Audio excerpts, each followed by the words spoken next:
Mingalawa, this is the weekly highlight news of Radio NUG. I'm James. Here are the news highlights for this week. The acting president of the National Unity Government, His Excellency Duwa Lashi, states that the terrorist fascist military is nothing more than war criminals with no ethics. The Union Minister for the Ministry of Human Rights of the National Unity Government, Aung Myo Min, meets with officials from the Ministry of Foreign Affairs of Canada. The Ministry of Defense of NUG sends food and dry rations to some conflict areas and other interesting news. These are the weekly news details. The acting president of the National Unity Government, His Excellency Duwa Lashi, stated via Twitter on October 29 that the international community already knows that the terrorist fascist military is nothing more than war criminals with no ethics. Furthermore, the president urged of our public soldiers to make an effort to demonstrate to the world that they are truly following to military ethics and that they are good soldiers who were chosen by the people.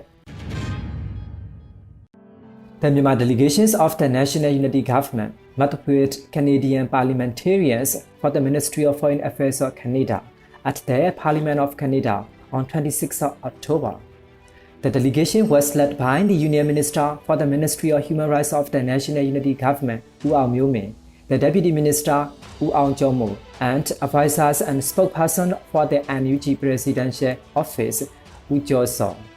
During the meeting, they discussed topics including Myanmar's democracy, human rights situation, implementations for justice, and Canada's support for humanitarian aid and a long-term solution to the Rohingya issue. The Deputy Permanent Secretary of the Ministry of Defense of NUG, Aung Myo Min, responded to Radio NUG by stating that the Ministry of Defense has sent supplies to some of the conflict areas to help with food and dry rationing. The ministry is currently providing some support for the foods, but not all of them.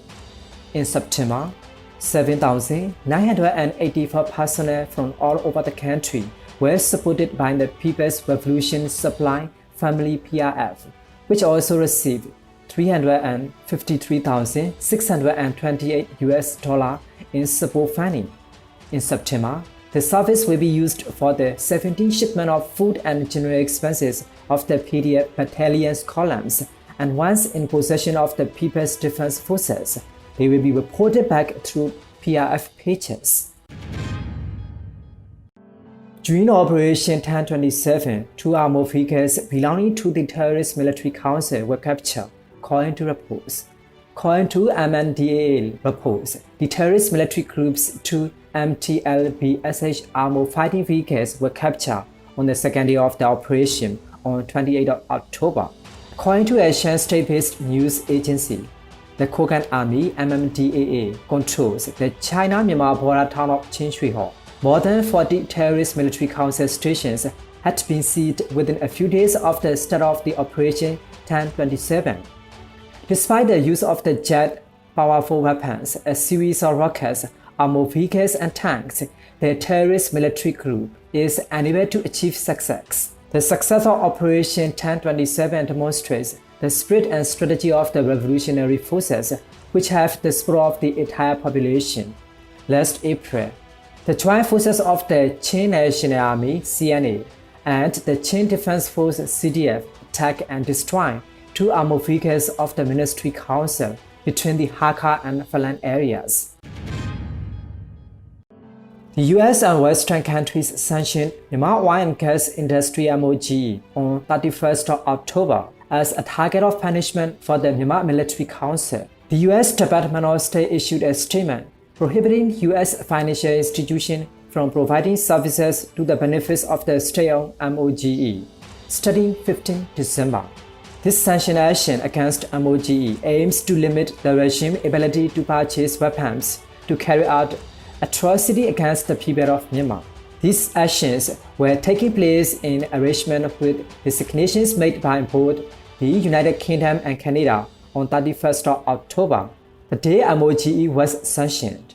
Following the military coup in Myanmar and subsequent human rights violation, the United States and Western countries sanctioned officials, including top military council leaders. Human rights activists, including some UN officials, have called for effectively blocking the military revenue streams, including MOGE. These are the weekly highlight news of Radio NUG. We will present more interesting weekly local news to you. Thanks for joining our news.